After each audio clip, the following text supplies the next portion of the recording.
Hi. ഞാനേ ഇപ്പോൾ രാവിലെ ഒരു 6 മണിയായിട്ടോ. ഇതെൻ്റെ സ്ഥിരം ഒരു വിരുന്നുകാരനാണ്, പുറത്തുനിന്ന് വരുന്നതാണ് ഫുഡ് കഴിക്കാൻ. ഇന്ന് രാവിലെ തൊട്ട് ഭയങ്കര ബഹളം, എന്തിനാണെന്ന് അറിയില്ല. വയറൊക്കെ വീർത്തിരിപ്പുണ്ട്. ഇനി ഒരു വിശന്നിട്ടാണെന്ന് വെച്ചാൽ ഞാൻ ചിക്കൻ പീസൊക്കെ കൊടുത്തു, പക്ഷെ അവൾ കഴിച്ചൊന്നുമില്ല. ഇതൊരു സ്ട്രീറ്റ് ക്യാറ്റാണേ, പക്ഷേ രാവിലെ തൊട്ട് ഭയങ്കര ബഹളം. ഈ ജനലി വന്ന് കിടന്ന് ഭയങ്കര ബഹളം. എന്തിനാണ് വന്നത്? നീ എന്തിനാണ് വന്നത് ഇവിടെ? നീ എന്തിനാണ് വന്നത്? അപ്പുറത്തേക്കൊന്നും ഇറങ്ങണ്ട, ഇവിടെ ആൾക്കാരൊക്കെ താമസിക്കുന്നത്. എന്നെ ഓടിക്കും. ഓ, അങ്ങോട്ട് പോവും. നീ അങ്ങോട്ട് പോവും.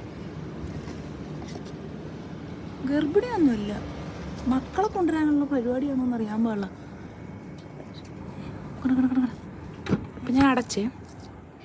പിന്നെ അവള് ഇത് കണ്ടോ ജനലിൻ്റെ ആ ഒരു ഷാഡോയിൽ അപ്പുറത്ത് നിൽക്കുകയാണ്. ഭയങ്കര ബഹളമാണ്, കരച്ചിലും ബഹളമാണ്. തുറക്കാൻ പറഞ്ഞിട്ട് അവൾ കരയണ കേൾക്കാം. കണ്ട, ഇതേപോലത്തെ വിളിയാണ് രാവിലെ തൊട്ട്.